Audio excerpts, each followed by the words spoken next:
peradilan tentang sah atau tidaknya penetapan tersangka dan penahanan Thomas Lembo. Yang kami hormati Bapak Hakim Pimpinan Sidang Peradilan, yang kami hormati rekan-rekan pemohon dan pengunjung sidang yang berbahagia.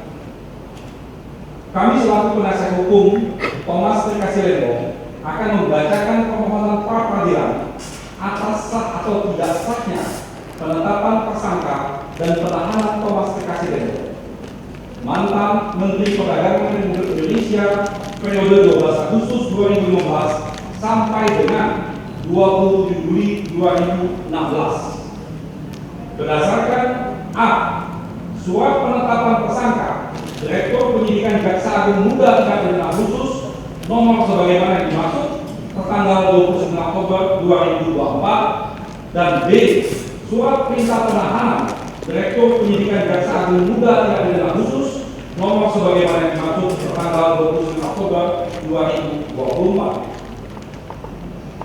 yang kami ajukan terhadap Kejaksaan Agung Republik Indonesia CQ Direktur Penyidikan Jaksa Agung Muda Pengadilan Khusus selaku termohon, bahwa alasan pokok diajukannya permohonan pra peradilan ini adalah didasarkan pada telah terjadinya kesewenang-wenangan, abuse of power, dan pelanggaran hukum acara pidana yang dilakukan termohon dalam proses penetapan tersangka dan penahanan Thomas Lembo dalam hal ini disebut sebagai pemohon, yang menurut penyidik diduga telah melakukan tindak pidana korupsi sebagaimana dimaksud pasal 2 ayat 1 dan atau pasal 3 Undang-Undang Tipikor, bahwa setidak-tidaknya terdapat 5 kesalahan termohon dalam menetapkan pemohon sebagai tersangka, yaitu antara lain: 1. Tentang tidak sahnya penetapan tersangka pemohon.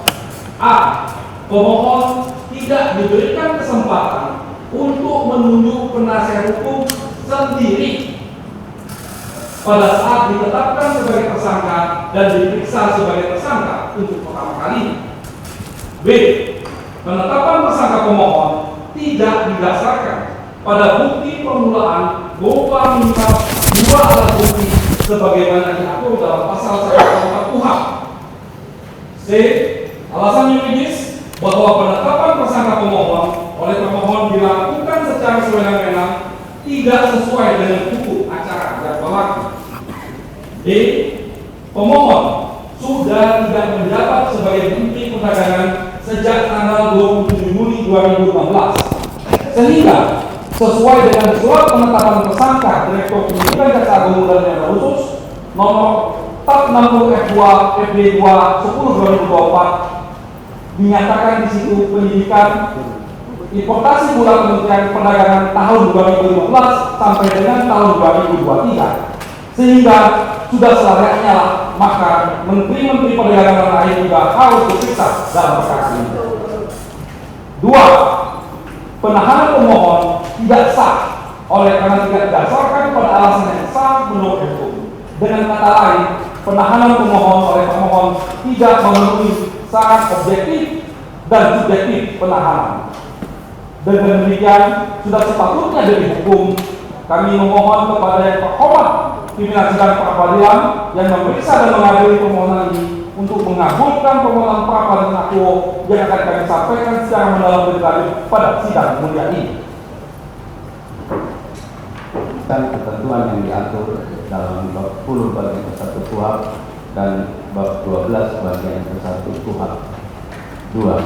Bahwa berdasarkan pasal 77 KUHP, pengadilan negeri berwenang untuk memeriksa dan memutus sah atau tidaknya penahanan, di mana lebih lanjut Mahkamah Konstitusi Republik Indonesia telah memperluas kewenangan pengadilan negeri dalam putusannya nomor 21 dari PUU Des 12 dari 2014 tanggal 28 April 2015 dengan menyatakan pada pokoknya pengadilan negeri berwenang untuk memeriksa dan memutus sesuai dengan ketentuan yang diatur dalam KUHP tentang sah atau tidaknya penetapan tersangka.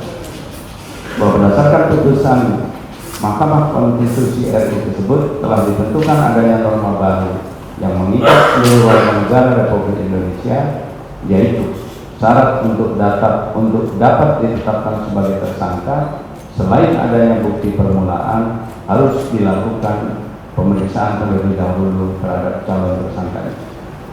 Bahwa berdasarkan dalil tersebut di atas, dengan demikian Pengadilan Negeri Jakarta Selatan berwenang untuk memeriksa dan mengadili permohonan akuo dan berwenang menyatakan penetapan tersangka dan penahanan yang dilakukan oleh pemohon adalah tidak sah secara hukum.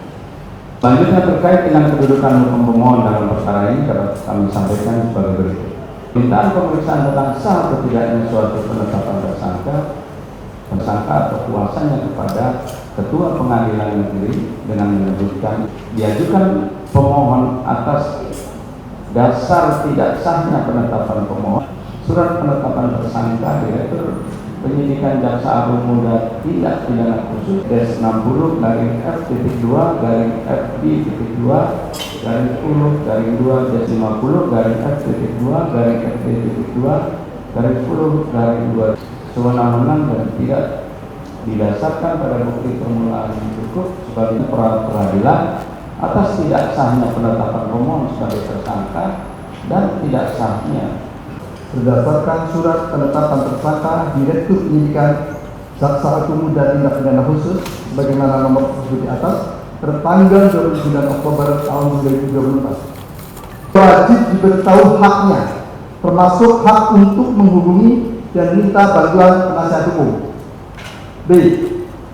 Bahwa hak pemohon sebaliknya, termohon justru memaksa kehendaknya dengan menunjuk sendiri penasihat hukum yang akan mendampingi pemohon melalui surat penunjukan penasihat hukum untuk mendampingi tersangka sebagaimana yang dimaksud tertanggal 29 Oktober tahun 2024, di mana penunjukan pemohon penasihat hukum tersebut bukan atas kehendak pemohon.